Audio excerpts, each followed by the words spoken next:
نحمده ونصلي ونسلم على رسوله الكريم اما بعد فاعوذ بالله من الشيطان الرجيم بسم الله الرحمن الرحيم الصلاة والسلام عليك يا سيدي يا رسول الله وعلى آلك واصحابك يا سيدي يا حبيب الله۔ معزز و محترم سامعین گرامی قدر، فہم دین کورس میں آج ہماری گفتگو کا عنوان دو چیزیں ہیں، ایک ہے غسل کا بیان اور دوسرا ہے تیمم کا بیان۔ غسل کے تین فرائض ہیں۔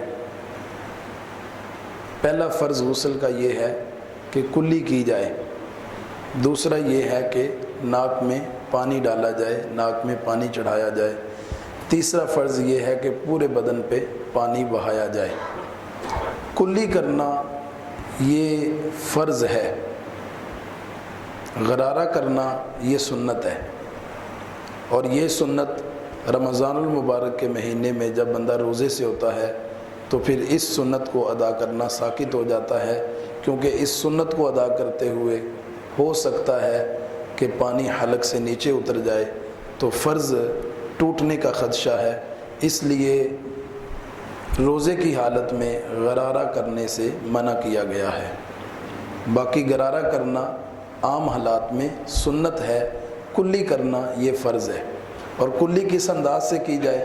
صرف منہ میں پانی ڈال کے باہر پھینک دیا جائے، اس کو کلی نہیں کہتے، بلکہ کلی یہ ہے کہ منہ میں پانی ڈال کے اس پانی کو گھمایا جائے یہاں تک کہ داڑھوں کے اوپرے والے حصے، نیچے والے حصے، منہ کے ہر حصے، ہر جڑ تک پانی پہنچ جائے۔ اگر ایسا نہیں کریں گے، کلی میں مبالغہ نہیں کریں گے تو فرض ادا نہیں ہوگا، تو بندہ جو غسل کرے گا وہ غسل بھی معتبر نہیں ہوگا اور بندہ حالت ناپاکی میں ہی ہوگا، پاک نہیں ہوگا۔ تو پہلا جو فرض ہے کلی کرنا، کلی اس انداز سے کی جائے کہ منہ کے اندر تمام حصوں تک پانی پہنچ جائے اور خوب مبالغہ کیا جائے، پانی کو منہ میں ڈال کے اس کو گھمایا جائے تاکہ وہ پورے منہ کے ہر حصے، ہر جڑ تک پہنچ جائے۔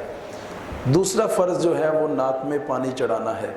ناک میں پانی چڑھانا کا طریقہ یہ ہے کہ جہاں تک نرم ہڈی ہوتی ہے ناک کی، جہاں پہ جا کر کے غوطہ لگ جاتا ہے تو اس جگہ تک پانی چڑھانا یہ ضروری ہے، اور اس دوران اگر ناک میں کوئی رینٹ وغیرہ لگی ہوئی ہے یا سوکھی ہوئی ہے تو اس کو صاف کرنا بھی ضروری ہے۔ اگر صاف نہیں کرے گا تو ایسی صورت میں اس کا ناک میں پانی چڑھانے والا جو فرض ہے وہ ادا نہیں ہوگا۔ ناک کے اندر جو بال ہیں ان بالوں کو بھی تر کرنا یہ بھی ضروری ہے۔ تو فرض کے اندر اس بات کا خصوصی طور پہ خیال رکھا جائے کہ جتنا فرض ہے وہ بخوبی اچھے انداز سے مکمل ہو جائے اور ادا ہو جائے۔ اس کے بعد ہے پورے بدن پہ پانی بہانا۔ اس انداز سے پانی بہانا کہ ایک بال برابر بھی جگہ سوکھی نہ رہے، کم از کم 2 بوند پانی کا بہہ جانا یہ کافی ہے۔ باقی 3 مرتبہ پانی بہانا یہ سنت ہے۔ ایک مرتبہ اگر پانی بہائیں اور پورے بدن پہ پانی بہہ جائے تو ایسی صورت میں فرض ادا ہو جائے گا، لیکن 3 مرتبہ پانی بہانا یہ سنت ہے۔ اب پانی کس انداز سے بہایا جائے؟ ایک تو فقہائے کرام یہ کہتے ہیں کہ دائیں طرف سے ابتدا کی جائے، دائیں کندھے پر پانی بہایا جائے، بائیں کندھے پر پانی بہایا جائے، سر پہ پانی بہایا جائے، اور پھر پورے بدن پر یک بارگی پانی بہایا جائے اور 3 مرتبہ بہا لیا جائے، تو یہ سنت صحیح انداز سے ادا ہو جائے گی۔ غسل کا جو مسنون طریقہ امام الانبیاء علیہ السلام سے ثابت ہے، سیدہ ام المومنین عائشہ صدیقہ رضی اللہ تعالی عنہا جو بیان کرتی ہیں، کہتی ہیں نبی علیہ السلام جب غسل کرنے کے لیے تشریف فرما ہوتے تو نبی علیہ السلام سب سے پہلے اپنے ہاتھوں کو گھٹوں تک دھوتے، پھر اس کے بعد کلی کرتے، اور بلکہ ہاتھوں کو گھٹوں تک دھونے کے بعد اپنی شرمگاہ کو صاف کرتے، نجاست لگی ہوتی یا نہ لگی ہوتی، دونوں صورتوں میں شرمگاہ کو دھوتے، اور پھر جس جگہ پہ نجاست لگی ہوتی اس کو صاف کرتے. صاف کرنے کے بعد نبی علیہ السلام جس طرح نماز جیسا وضو کیا جاتا ہے نبی رحمت صلی اللہ علیہ وسلم اس طرح وضو کیا کرتے تھے. مکمل جس طرح نماز کے لیے وضو کیا جاتا ہے، غسل کرنے سے پہلے نبی پاک سرکار کا جو سنت طریقہ ہے وہ یہ ہے کہ نبی علیہ السلام نماز کی طرح کا وضو کیا کرتے تھے، لیکن پاؤں جو ہیں وہ نہیں دھوتے تھے.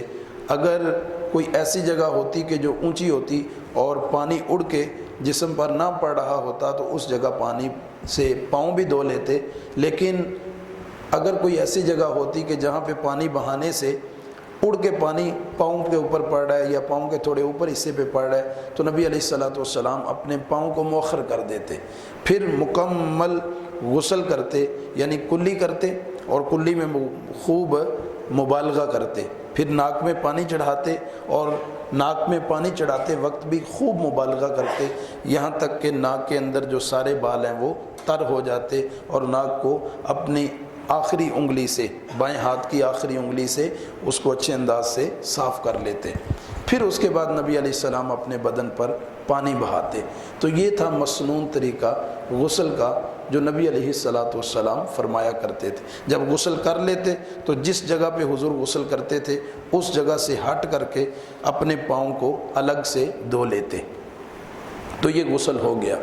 اب جب بندہ غسل کر لیتا ہے تو اس کے بعد دوبارہ وضو کرنے کی حاجت نہیں رہتی. بعض احباب کے ذہن میں یہ غلط فہمی ہے، وہ کہتے ہیں ننگی حالت میں وضو نہیں ہوتا، ننگی حالت میں غسل ہو جاتا ہے تو وضو کیوں نہیں ہوتا؟ تو یہ محض غلط فہمی ہے، ایسی بات نہیں ہے. جب بندے نے غسل کر لیا ہے تو جو اعضاء وضو میں دھلنے تھے غسل میں بدل جائے اولا دھل گئے ہیں، اب دوبارہ وضو کرنے کی حاجت نہیں ہے.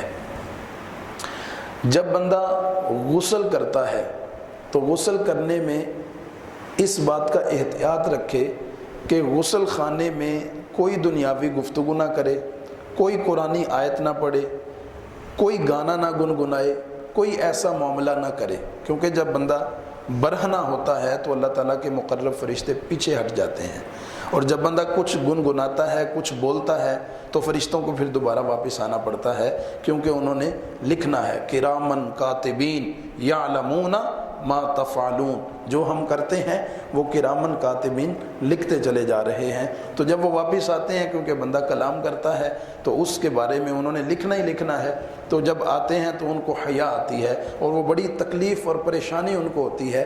تو لہٰذا غسل خانے میں اگر جانا ہے تو جو لوازمات ہیں، ٹاول ہے، کپڑے ہیں اور شیمپو ہے، صابن ہے، جتنے بھی لوازمات ہیں وہ سارے اپنے ساتھ لے کر کے جائے.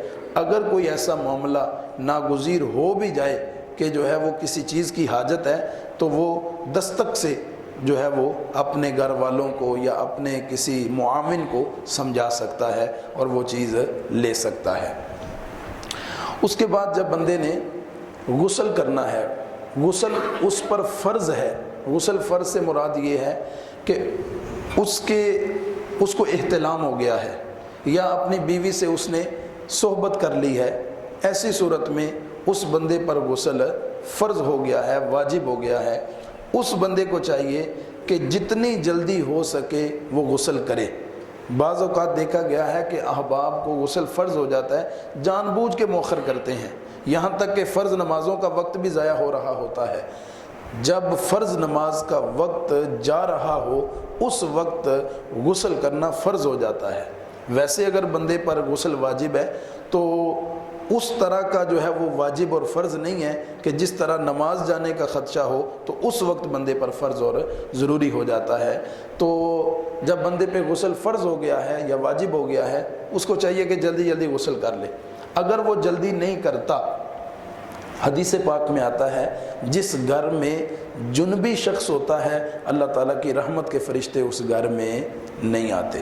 تو جب حدیث پاک میں اتنے سخت کلمات ہیں کہ جس گھر میں جنبی بندہ ہو اس گھر میں اللہ کی رحمت کے فرشتے نہیں آتے. اللہ کی رحمت کی تو ہم سب کو ضرورت ہے، ہم سب کے گھر میں اللہ کی رحمت کے فرشتے آنے چاہیے. تو غسل کرنے میں تاخیر نہیں کرنی چاہیے، جان بوجھ کے تاخیر نہیں کرنی چاہیے. اگر پتہ ہے کہ اب کوئی فرض نماز بھی بیچ میں نہیں ہے، شادی شدہ ہے تو غسل فرض ہو گیا ہے، دوبارہ ہو سکتا ہے کہ اپنی بیوی کے قریب جانا پڑ جائے، تو اگر وہ غسل میں تاخیر کرتا ہے تو یہ تاخیر اس کے لیے گناہ نہیں ہوگی، یہ تاخیر اس کے لیے جو ہے وہ باعث عذاب نہیں ہوگی، اس میں کوئی اس کو جو ہے وہ گناہ نہیں ہوگا، کوئی اللہ تعالیٰ کی طرف سے ناراضگی نہیں ہوگی۔ لیکن اس حالت میں اکثر اوقات دیکھا گیا ہے کہ احباب اس وسوسے کا شکار ہوتے ہیں کہ آیا کوئی چیز کھا سکتے ہیں یا نہیں کھا سکتے۔ اسی طرح کل پرسوں ایک شخص نے سوال پوچھا کہ رات جو ہے وہ سوئے تھے، احتلام ہو گیا، غسل فرض ہو گیا، جب صبح اٹھے تو سحری کا وقت بالکل ختم ہونے کے قریب تھا اور سحری تیار تھی، اگر غسل کرتے تو وقت ختم ہو جاتا، تو اب کیا کریں؟ کیا وہ کھانا کھا لیں؟ تو بالکل کلی کر کے کھانا کھانے میں کوئی حرج نہیں ہے، بندہ کھانا کھا سکتا ہے، کلی کر کے وہ کھانا کھا لے، کھانا کھانے کے بعد پھر دوبارہ غسل کرے، غسل کر کے پھر نماز ادا کر لے۔ اگر کوئی بندہ مسجد کے اندر موجود ہے، مسجد کے اندر سوئے ہوئے اس کو احتلام ہو جاتا ہے، غسل فرض ہو جاتا ہے، واجب ہو جاتا ہے، تو ایسی صورت میں وہ کیا کرے؟ کیونکہ جنبی بندہ تو مسجد میں آ ہی نہیں سکتا، جنبی بندہ تو مصحف کو بھی ہاتھ نہیں لگا سکتا، تو اب ایسی صورت میں وہ کیا کرے؟ تو ایسی صورت میں یہ ہے کہ جیسے ہی وہ اپنی جگہ سے اٹھے فوراً اس جگہ پہ تیمم کر لے، کیونکہ جب وہ پانی کی تلاش میں جائے گا تو حالت جنبی میں مسجد میں چل کے جائے گا، تو اس جگہ پہ فوراً تیمم کر لے۔ اور تیمم کا بھی بیان آج میں آپ کے سامنے اسی کے ساتھ رکھنے لگا ہوں تاکہ ہمیں پتہ چل جائے کہ نبی پاک سرکار جو دین لے کے آئے ہیں وہ کتنا ہی پیارا اور آسان دین ہے، اس میں کوئی مشکل رکھی نہیں گئی، کتنی آسانیاں بندوں کے لیے رکھی گئی ہیں۔ لا اکراہ فی الدین، دین میں کسی قسم کا کوئی جبر نہیں ہے، کوئی اکراہ نہیں ہے، دین تو آسانی والا دین ہے۔ الدین یسر، دین کتنا آسان ہے، یہ دین موسوی کی طرح بہت زیادہ سخت نہیں ہے اور دین عیسوی کی طرح بہت زیادہ نرم بھی نہیں ہے کہ ہر بندہ اس کو ہلکا جاننا شروع کر دے، بلکہ یہ دین الوسط ہے، یہ افراط و تفرید کے درمیان والا دین ہے۔ تو اگر کوئی بندہ مسجد کے اندر سویا ہوا ہے، اس حالت میں اس کو جو ہے وہ غسل فرض ہو جاتا ہے، واجب ہو جاتا ہے، تو ایسی صورت میں وہ بندہ فوراً جس جگہ پہ ہے، یہ جو قلین ہے ان کے اوپر بھی کوئی نہ کوئی مٹی موجود ہوتی ہے، یا یہ جو ٹائلیں وغیرہ ہیں ان کے اوپر بھی کوئی نہ کوئی گرد و غبار موجود ہوتی ہے، تو وہ ان گرد و غبار کو استعمال کر کے اپنا جو ہے وہ تیمم کر لے اور پھر جا کر کے جو ہے وہ غسل کر کے واپس مسجد میں آ جائے۔ اب ضمناً تیمم کا بیان آپ کے سامنے میں نے بیان کر دیا، غسل کے تو 3 فرض آپ کے سامنے بیان ہو گئے اور سنت جو طریقہ ہے وہ بھی بیان ہو گیا۔ اب تیمم کیا ہے؟ تیمم یہ تب بندے کے لیے جائز ہوتا ہے جب بندہ پانی کے استعمال پر قادر نہ ہو یا اس کے پاس پانی موجود ہی نہ ہو، کسی ایسی جگہ پہ ہے کہ جہاں پہ پانی ملنا ناگزیر ہے، یا پانی تو ہے لیکن اس کو ایک ایسا مرض لگا ہوا ہے کہ جس مرض میں اگر وہ پانی استعمال کرتا ہے تو اس کا مرض بڑھ جائے گا یا اس کے ہلاک ہونے کا خطرہ ہے، اتنا ٹھنڈا پانی ہے، اتنا ٹھنڈا پانی ہے، سردیوں کا جو ہے موسم ہے، ٹھنڈا پانی ہے، استعمال کرے گا تو ہاتھ شل ہونے کا خدشہ ہے، بیماری کے بڑھنے کا خطرہ ہے، تو ایسی صورت میں اس بندے کو تیمم کرنے کی اجازت دی گئی ہے۔ اور تیمم اگر کرے گا تو جس انداز سے وہ غسل والا بندہ پاک ہو جاتا ہے، وضو والا بندہ پاک ہو جاتا ہے، تیمم کرنے سے اسی طرح بندہ پاک اور صاف ہو جاتا ہے، یعنی اگر وہ نماز پڑھے گا تو اس کی نماز صحیح ہوگی اور اس پر اللہ تعالیٰ اجر و ثواب بھی عطا فرمائے گا۔ تیمم کیا ہے؟ اس میں 3 فرائض ہیں۔ تیمم کے اندر بھی کتنے فرائض ہیں؟ 3 فرائض۔ تیمم کے اندر جو پہلا فرض ہے وہ ہے نیت کرنا، نیت کرنے کے بغیر تیمم نہیں ہوگا، حالانکہ وضو اور غسل میں نیت کرنا فرض نہیں ہے۔ وضو میں 4 فرائض ہیں، چہرہ دھونا، دونوں ہاتھوں کو بازوؤں کو کونیوں سمیت دھونا، سر کا مسح کرنا اور دونوں پاؤں کو ٹخنوں سمیت دھونا، چوتھائی سر کا مسح کرنا اور دونوں پاؤں کو ٹخنوں سمیت دھونا۔ تو یہ 4 فرض ہیں۔ غسل کے اندر 3 فرض ہیں، کلی کرنا، ناک میں پانی چڑھانا، پورے بدن پر پانی بہانا، لیکن یہ جو تیمم ہے اس کے لیے نیت فرض ہے، یہ نیت اگر نہیں کرے گا تو اس کا تیمم نہیں ہوگا۔ نیت کیا ہے؟ نیت دل سے ارادہ کرنے کا نام ہے۔ نیت کیا ہے؟ دل سے ارادہ کرنا۔ اور ارادہ کس چیز کا کرنا؟ یا اللہ اس پاک مٹی سے میں پاک ہونے کی نیت کرتا ہوں۔ زبان سے کہنا ضروری نہیں ہے، نیت کا تعلق بندے کے دل کے ساتھ ہوتا ہے، تو بندہ دل سے یہ ارادہ کرے، یہ نیت کرے کہ میں پاک مٹی سے پاکی حاصل کرنے کی غرض سے تیمم کرنے لگا ہوں، تو اس بندے کی نیت یہی ہوگی۔ یہی دل میں اگر وہ خیال کرے گا تو اس کی نیت ہو جائے گی، لیکن اگر زبان سے کر لے تو یہ مستحب ہے، اولا ہے۔ دوسرا تیمم کا فرض یہ ہے کہ اپنے ہاتھوں کو زمین پہ مارے اور مارنے کے بعد اپنے پورے چہرے کا مسح کرے۔ وہ جو گرد و غبار لگا ہے اس گرد و غبار سے اپنے پورے چہرے کا مسح کرے، یہ دوسرا فرض ہے تیمم کے اندر۔ تیسرا فرض یہ ہے کہ اپنے ہاتھوں کو پاک مٹی پر مار کے اپنے دونوں ہاتھوں کا، دونوں بازوؤں کا، کوہنیوں تک، کوہنیوں سمیت دونوں بازوؤں کا مسح کرے۔ تو یہ 3 فرائض ہیں تیمم کے اندر۔ تو تیمم جب بندہ پانی کے استعمال پر قادر نہ ہو یا کسی ایسی جگہ پہ موجود ہے کہ 1 میل آگے، 1 میل پیچھے، 1 میل دائیں، 1 میل بائیں، 4 میل سفر کرنے کے باوجود بھی اس کو پانی نہیں ملتا، تو ایسی صورت میں وہ تیمم کر سکتا ہے۔ اور تیمم کر کے جو بندہ نماز پڑھے گا، بعد میں اگر پانی مل جاتا ہے تو اس نماز کو دہرانے کی حاجت نہیں رہے گی۔ وہ تیمم سے جو نماز ادا کرے گا وہ معتبر ہوگی، وہ ٹھیک ہوگی۔ اگر نماز کا وقت جو ہے وہ جا رہا ہے، پانی بھی موجود ہے، پانی موجود ہے، مثلا مسجد ہے تو بہت زیادہ رش ہو گیا نمازیوں کا، ادھر سے نماز آخری وقت میں ہے، چلو نماز نہیں، نماز جنازہ کی بات لے لیتے ہیں، کیونکہ نماز کا تو بعد میں جو ہے وہ متبادل ہے کہ ابھی جماعت سے اگر نہیں پڑھی تو بعد میں پڑھ لو۔ لیکن اگر نماز جب فرض آخری وقت میں ہے اور اگر وضو کرے گا تو نماز قضا ہو جائے گی، تو قضا کرنے سے بچے، فوراً تیمم کر کے نماز ادا کر لے اور پھر اس کے بعد وضو کرے، وضو کرنے کے بعد نماز کا اعادہ کر لے۔ فرض جو اس کے ذمہ تھا وہ ساقط ہو گیا، اب جب نماز کا اعادہ کرے گا تو اللہ تعالیٰ اس پر اس بندے کو ثواب عطا فرمائے گا، اس پر اس بندے کو اجر عطا فرمائے گا۔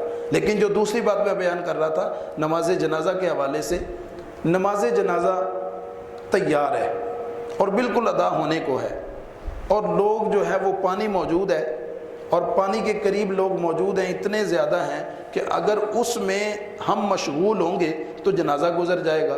تو نماز جنازہ کی کوئی قضا تو نہیں ہوتی، وہ تو پڑھ لیا گیا تو بس ہو گیا، اس کے بعد دوبارہ جنازہ تو نہیں پڑھا جائے گا۔ سارے لوگ جو ہے وہ موجود ہیں، اس کے جو گھر والے جو بندے ہیں وہ بھی موجود ہیں، تو پتہ ہے کہ جنازہ ادا ہونے لگا ہے، تو ایسی صورت میں وہ وضو میں مشغول نہ ہو بلکہ پاک مٹی کے ذریعے سے تیمم کر کے نماز جنازہ میں شریک ہو جائے، اس بندے کو نماز جنازہ کا پورا پورا اجر و ثواب مل جائے گا، کوئی اس میں کمی نہیں آئے گی۔ تو یہ بھی ایک صورت میں نے آپ کے سامنے بیان کر دی ہے۔ تیمم جو ہے یہ سیدہ ام المومنین عائشہ صدیقہ رضی اللہ تعالی عنہا کی وساطت سے فرض ہوا۔ تیمم کی اجازت یہ سیدہ ام المومنین عائشہ صدیقہ رضی اللہ تعالی عنہا کے وسیلے سے ملی ہے۔ تو اے ماں تیری عظمت پہ قربان جائیں، تیری وجہ سے دین میں کتنی آسانیاں پیدا ہو گئیں، کتنا ہمارے لیے جو ہے وہ نبی پاک سرکار نے وسیع کو دین کو کر دیا، ہمارے لیے آسانیاں کر دی، ہمارے لیے جو ہے وہ دین کو بہت زیادہ آسان کر دیا۔ یہ کتنا بڑا سیدہ ام المومنین عائشہ صدیقہ رضی اللہ تعالی عنہا کا اس امت پر احسان ہے، اس امت پر ان کی نیکی ہے۔ اللہ رب العزت کی بارگاہ میں دعا ہے حضرت سیدہ عائشہ صدیقہ رضی اللہ تعالی عنہا کے درجات کو اللہ مزید بلندی عطا فرمائے۔ اگر کسی بندے کے پاس آب زمزم شریف موجود ہے تو آب زمزم تو چونکہ ایک متبرک پانی ہے تو پھر وہ اس کے متبرک ہونے کی وجہ سے تیمم کر سکتا ہے، یعنی اور پانی نہیں ہے اور آب زمزم شریف موجود ہے، تو ایسی صورت میں وہ بندہ کیا کرے؟ کیا وہ تیمم کر لے یا آب زمزم سے وضو یا غسل کرے۔ اگر اتنا پانی ہے کہ اس پانی سے وضو ہو سکتا ہے اور بقیہ جو لوگ ہیں ان کو بھی کفایت کر سکتا ہے پینے کے لیے، پینے کے علاوہ پانی اتنا موجود ہے کہ اس سے وضو یا غسل ہو سکتا ہے، تو ایسی صورت میں ہرگز تیمم کرنے کی اجازت نہیں ہوگی، اگرچہ آب زمزم متبرک ہے، لیکن اس کے ہوتے ہوئے وضو کے لیے یا غسل کے لیے کافی ہوتے ہوئے تیمم کرنے کی اجازت نہیں ہوگی۔ ہاں اتنا ہے کہ جو صرف پینے کے لیے ہے، وضو کے لیے یا غسل کے لیے اس کی وافر تعداد، وافر مقدار موجود نہیں ہے، تو ایسی صورت میں اگر وہ بندہ تیمم کر لیتا ہے تو اس کا تیمم معتبر ہوگا، کیونکہ وہ جو پانی ہے وہ تو پینے کے لیے ہے۔ اگر پینے والا وضو میں استعمال کر لیا تو پھر کیا پئیں گے، آگے پتہ نہیں پانی ملے گا یا نہیں ملے گا۔ یہ اس جگہ کی بات ہے جہاں پہ پانی ملنا جو ہے وہ مشکل ہو، جہاں پہ پانی آگے ملنے کا چانسز ہیں، تو پھر اگر آپ کے پاس آب زمزم ہے اسی سے وضو کر لے، اسی سے غسل کر لے، تیمم کی اس وقت اجازت نہیں ہوگی۔ غسل کے بارے میں نے کچھ چیزیں آپ کے سامنے بیان کی تھی۔ غسل کرنا کچھ مواقعوں پر سنت ہوتا ہے اور کچھ مواقعوں پر جو ہے وہ فرض ہوتا ہے۔ مثلا عید کے دن، دونوں عیدوں کے دن غسل کرنا یہ سنت ہے، اور حدیث پاک میں آیا ہے جو بندہ عید کے دن غسل کرتا ہے اللہ تعالیٰ اس کے سارے گناہوں کو جھاڑ دیتا ہے، ختم فرما دیتا ہے۔ اسی طرح جمعہ کے دن کے بارے میں بھی یہ حدیث پاک موجود ہے، جمعہ کے دن غسل کرنا یہ سنت ہے۔ بلکہ ایک صحابی حضور کی بارگاہ میں آئے، انہوں نے غسل کیا تو ان کے بیٹے نے غسل کیا، نبی علیہ الصلوۃ والسلام کے ایک صحابی نے دیکھا کہ ان کے بیٹے نے غسل کیا، تو نبی علیہ الصلوۃ والسلام کے اس صحابی نے اپنے بیٹے سے کہا کہ تم نے غسل کیا ہے، یہ جمعہ کی وجہ سے کیا ہے یا غسل جنابت کیا ہے؟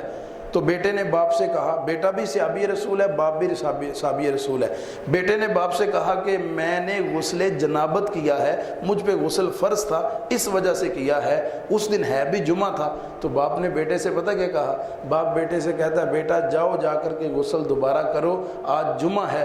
امام الانبیاء علیہ السلام نے فرمایا جو جمعہ کے دن غسل کرتا ہے اللہ اس کے سارے گناہ معاف فرما دیتا ہے، سارے گناہ ختم کر دیتا۔ حالانکہ غسل پر غسل کی حاجت تو نہیں تھی، لیکن نبی پاک سرکار اتنی اہمیت اور اتنا زور دیتے تھے کہ وہ صحابی رسول اپنے بیٹے کو کہہ رہے ہیں کہ غسل جنابت تو نے کر لیا، تو پاک ہو گیا، لیکن اب تو غسل کر، صرف جمعہ کی اہمیت اور فضیلت کے پیش نظر اللہ تعالیٰ اس جمعہ کی اہمیت اور فضیلت کے پیش نظر غسل کرنے پر تمہیں اجر و ثواب عطا فرمائے گا۔ اسی طرح جو یوم عرفہ ہے اس دن بھی غسل کرنا جو ہے وہ یہ سنت ہے، اس دن غسل کرنا یہ بندے کے گناہوں کو دھو ڈالتا ہے۔ اسی طرح فرمایا کہ جس دن نبی علیہ الصلوۃ والسلام کی ولادت باسعادت ہوتی ہے، اس دن اگر نبی علیہ الصلوۃ والسلام کی آمد کی خوشی میں وہ اپنے آپ کو صاف کرتا ہے، پاک کرتا ہے، خوشبو لگاتا ہے، تو اس عمل کو بھی مستحب سمجھا گیا ہے، اور اس عمل سے بھی برکات بندے کو نصیب ہوتی ہیں اور بندے کی بیماریاں ختم ہوتی ہیں۔ آج کل لوگوں میں بڑا مشہور ہے، جب بیساکھی آتی ہے نا تو پہلے بیساکھ کو لوگ کہتے ہیں کہ سارے لوگ نہاؤ، نہائیں گے تو کیا خارش دور ہوگی، بیماریاں ختم ہوگی۔ یہ صرف من گھڑت بات ہے، حقیقت سے اس کا کوئی تعلق نہیں ہے۔ لیکن یہ جو باتیں میں بیان کر رہا ہوں، عید کے دن، یوم عرفہ کے دن، جمعہ کے دن غسل کریں گے تو اللہ تعالیٰ ساری بیماریاں ختم بھی فرمائے گا اور اللہ تعالیٰ گناہوں سے پاک بھی فرما دے گا۔ تو یہ کچھ باتیں تھیں غسل کے حوالے سے اور تیمم کے حوالے سے جو میں نے آپ کے سامنے اختصار کے ساتھ بیان کی ہیں۔ ابھی اور بھی بہت زیادہ باتیں ہیں، لیکن اتنی ہی باتیں آپ سب احباب اگر ذہن میں رکھ لیں اور آئندہ غسل کرنے میں احتیاط کریں۔ غسل کے جو 3 فرائض ہیں وہ اچھے انداز سے پورے کریں، اور تیمم کس حالت میں بندے کے لیے جائز ہوتا ہے اس حالت کو مد نظر رکھے، اور تیمم کر کے بھی عبادات بندہ کر سکتا ہے۔ یہ کچھ باتیں تھیں جو میں نے آپ کے گوش گزار کر دی۔ اگر اس ساری گفتگو کے دوران سبقت لسانی کی وجہ سے یا کم علمی کی وجہ سے مجھ سے کوئی غلطی ہو گئی ہو، میں آپ سب احباب کے سامنے اعلانیہ توبہ کرتا ہوں، اللہ معاف فرمائے۔ وآخر دعوایا ان الحمد للہ رب العالمین۔